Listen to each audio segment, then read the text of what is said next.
E aí, como é que anda o seu repertório?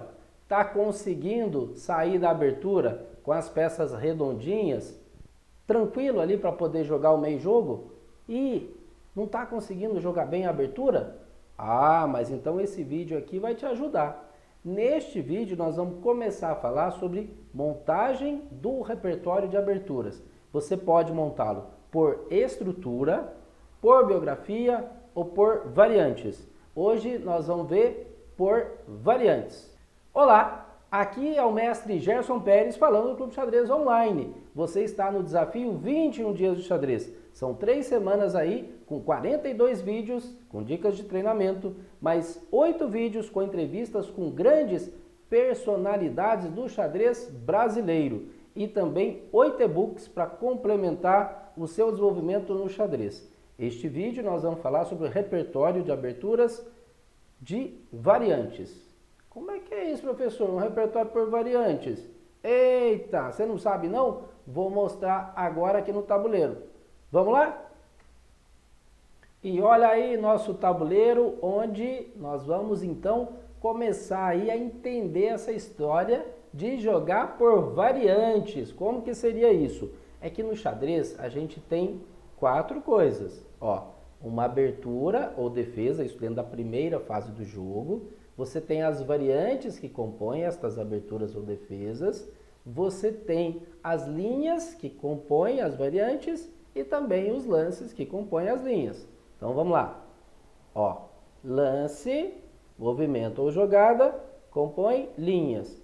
Aí você ouve falar linhas, sublinhas, compõe variantes. Você ouve também falar subvariantes. E as variantes, então, compõem as aberturas ou defesas. Característica das brancas, a gente chama de abertura, ataque. De pretas, defesa, contra-ataque. Porque, em tese, o branco está um pouquinho melhor porque tem o lance inicial. Uai, o que dá para fazer com esse lance inicial, professor? Dá para dar mate, uai.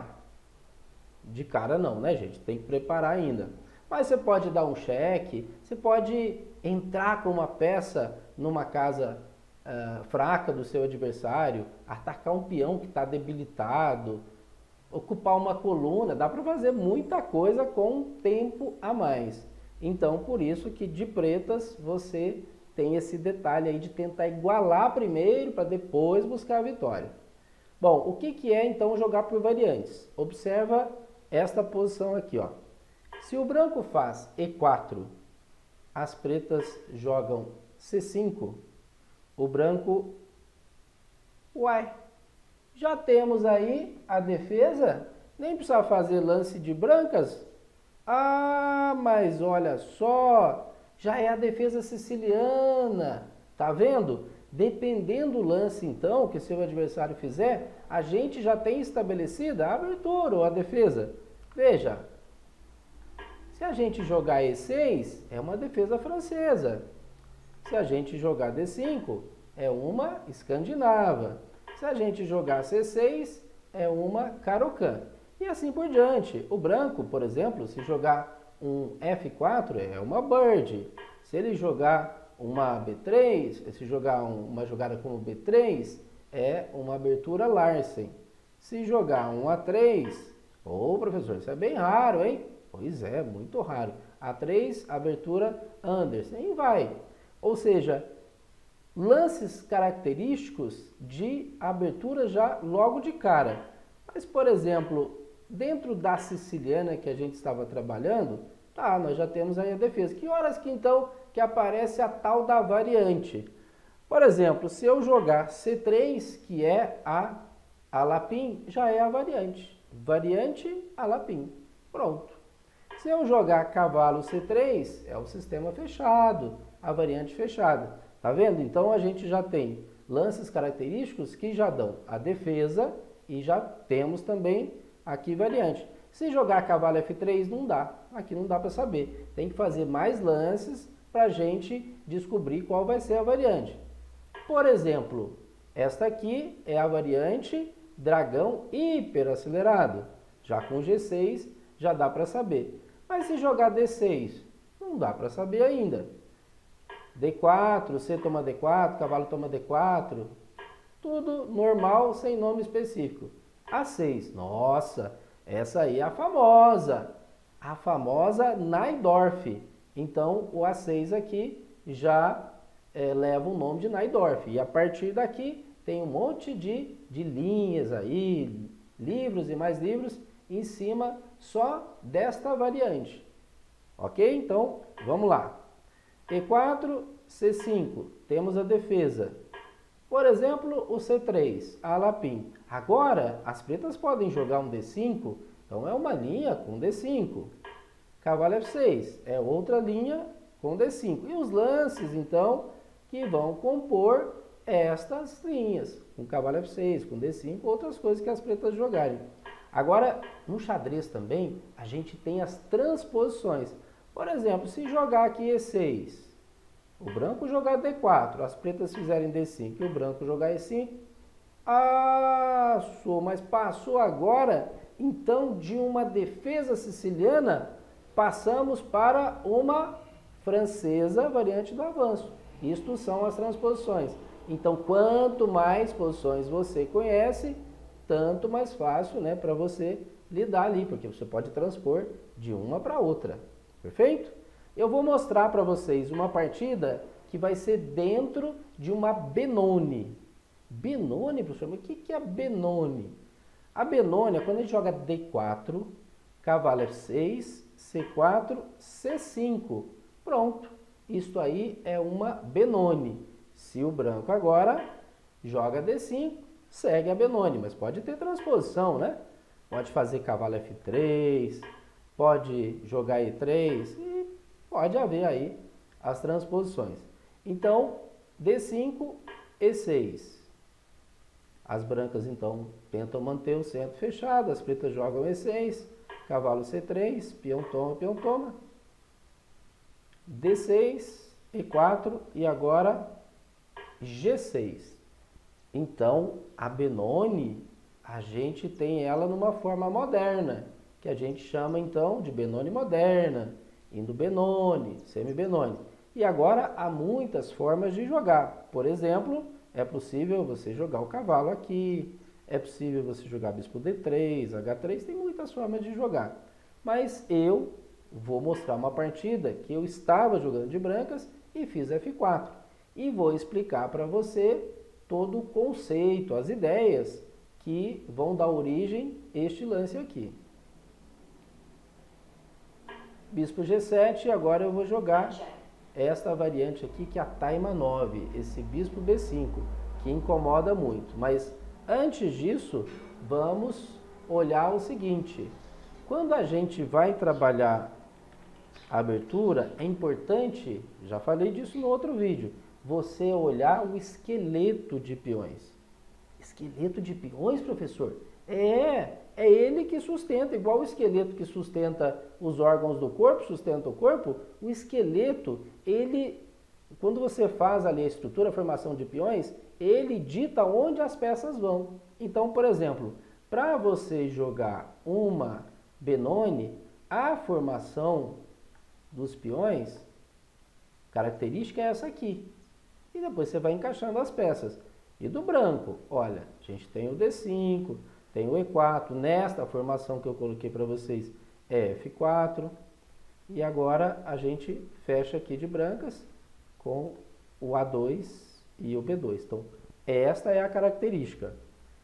Por conta desta característica, a gente já vai tendo o encaixe ideal das peças. Olha, veja que belezura que vai ficar um bispo aqui, ó.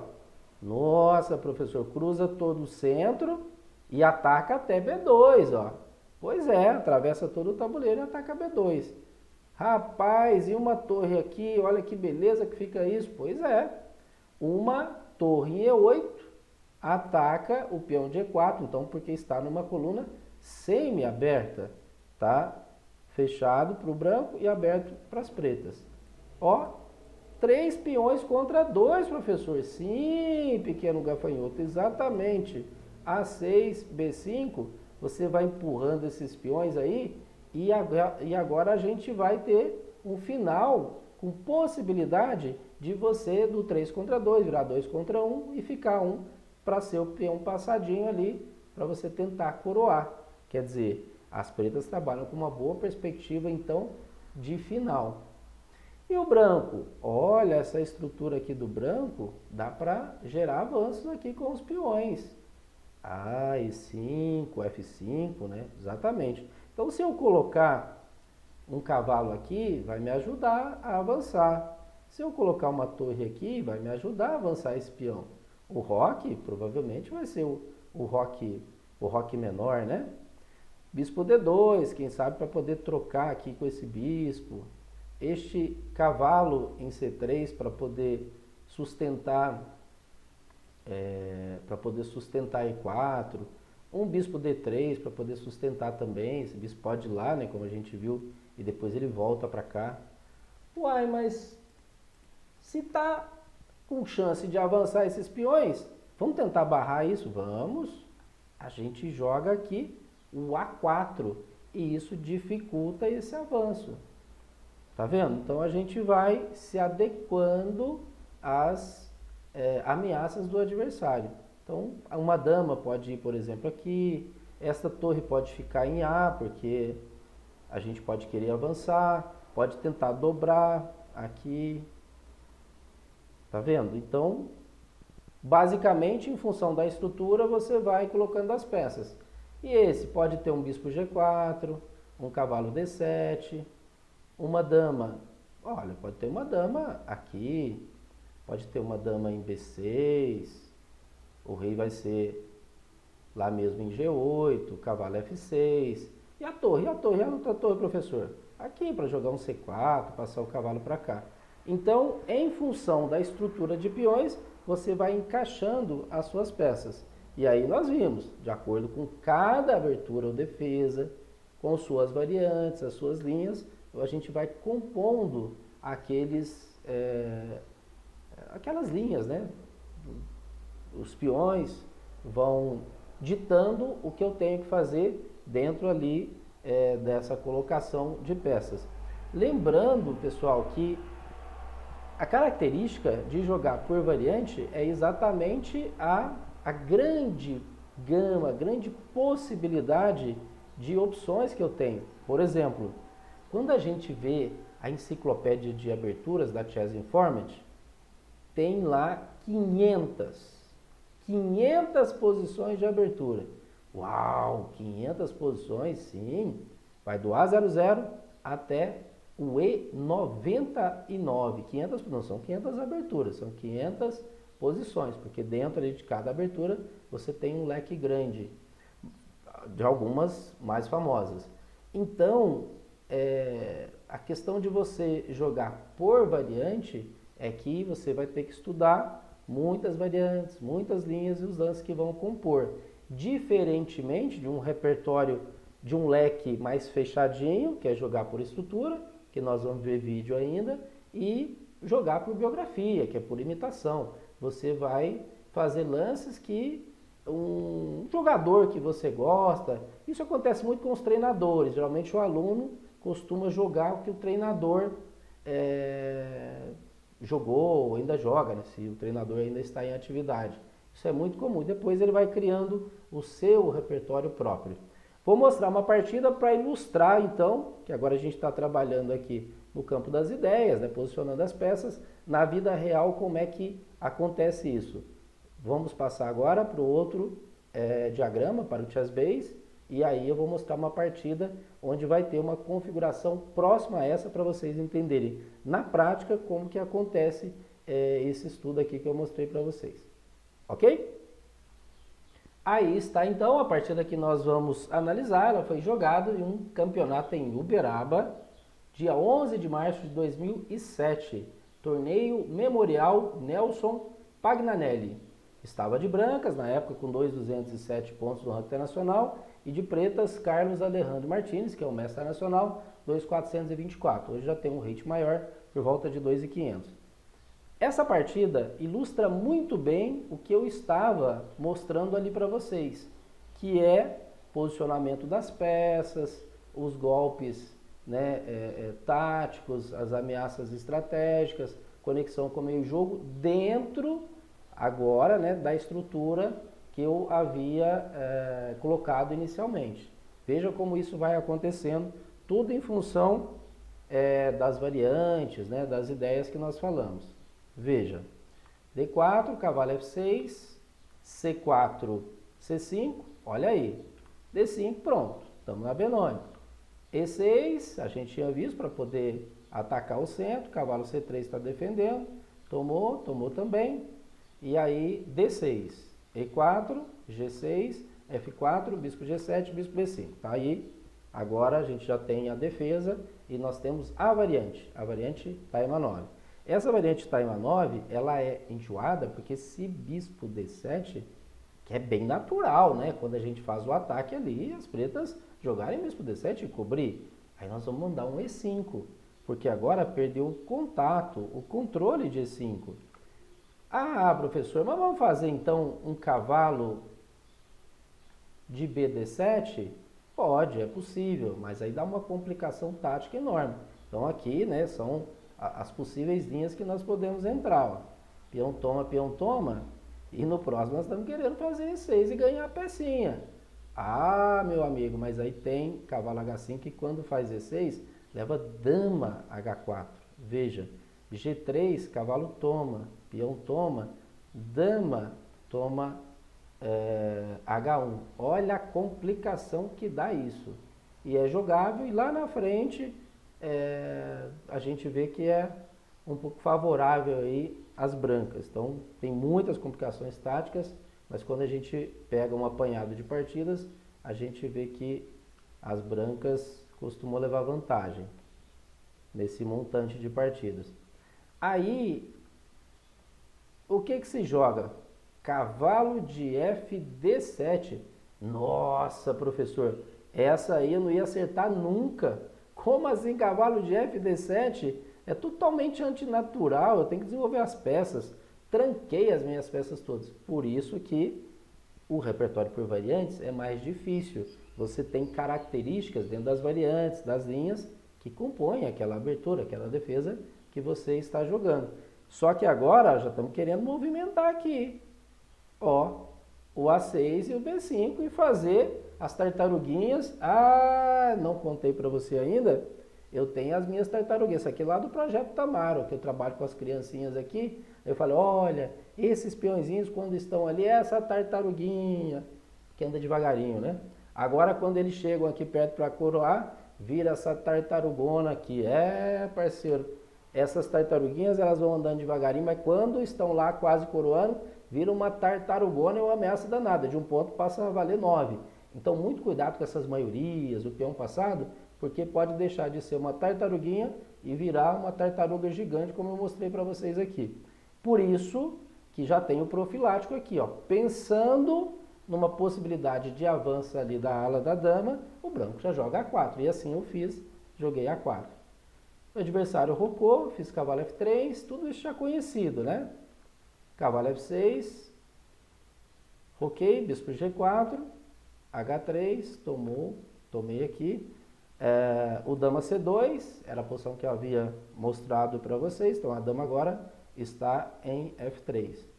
A6, onde que eu vou voltar com essa peça? C4, E2, D3, vou voltar aqui, né, porque a gente já tinha visto que era necessário o bispo defender o peão de E4 e também já aponta para lá, no possível ataque.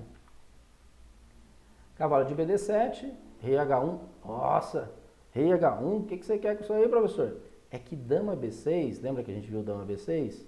Quando eu tirar esse bispo, dama B6, pode atacar B2. Se esse bispo fica em D2, dama B6, pode jogar C4 e gerar um descoberto. Então isso aí é a profilaxia. Você pensando que pode dar algum problema futuro, você já se antecipa e toma aí os cuidados. Então torre C8 para poder jogar C4 e cavalo C5. E agora, vá lá. E5. Uai, a gente tinha visto mesmo que C5 poderia ser jogado.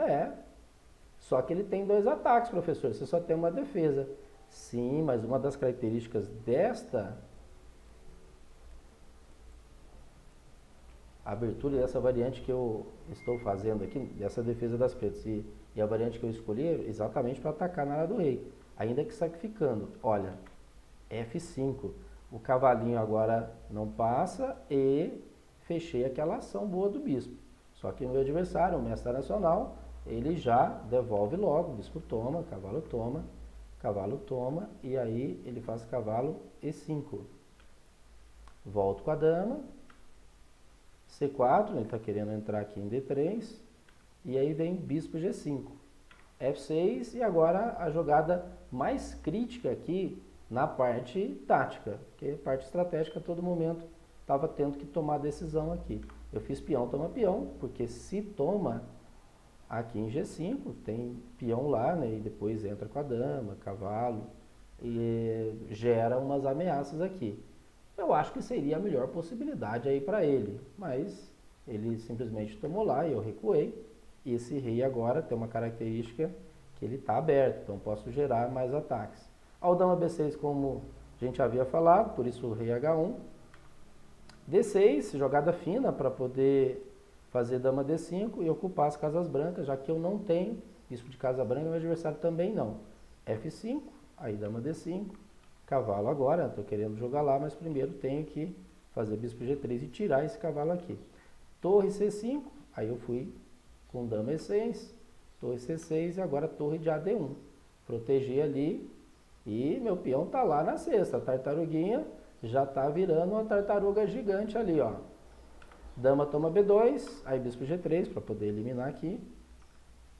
Bispo F6, tomei, tomou de dama, cavalo, tomei lá em F7, aí fez torre C8, D7, torre G8, torre E1, e aí torre E8 o adversário abandonou. Então, esta é uma partida onde aquela explanação inicial eu consegui seguir à risca as ideias. Então, é muito importante você ter ideia para as brancas e para as pretas e não só ficar decorando lances. Você tem que ter um entendimento da posição para saber onde você vai ter que fazer alguma... Se você tiver que fazer alguma improvisação, por exemplo, nós vimos a dama em C2. Na partida ela estava em F3, mas continuou a ideia de fazer o E5. A minha ideia era atacar a do rei, porque isso já é do planejamento da abertura. Então é muito importante você saber aí, dentro da variante, dentro da linha que você vai jogar, os golpes táticos são recorrentes, as manobras estratégicas são típicas e a colocação das peças. Agora, como é que você faz isso? Com partidas de modelo, até para ver a conexão lá com o meio jogo. Pega aí 5, 10, 15 partidas dentro dessa variante, por exemplo, onde é que é a posição crítica? Aqui. A variante ela começa aqui. Então você pega um apanhado aí dessas partidas e vai olhando. Olha, recorrência, golpe tático, recorrência, manobra estratégica. É assim que posiciona as peças. Lá no meio jogo, o branco está atacando a ala do rei, as pretas tentando passar o peão ali na ala da dama, tem uma briga pelo centro. E com isso você vai ganhando aí expertise na posição e a vida fica muito mais fácil, porque você já sabe o que fazer nas primeiras jogadas. Você tem partidas de modelo, de terceiros, e você vai ganhando conhecimento através das suas partidas. Aí você vai construindo, vai consolidando a sua posição em cima destas partidas, né, que você vai jogando. Viram as partidas de modelos próprias, que são as mais importantes, inclusive.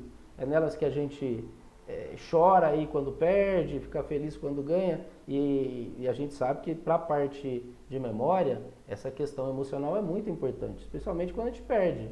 Tem partida que eu joguei há 30 anos atrás que não lembro dela até hoje.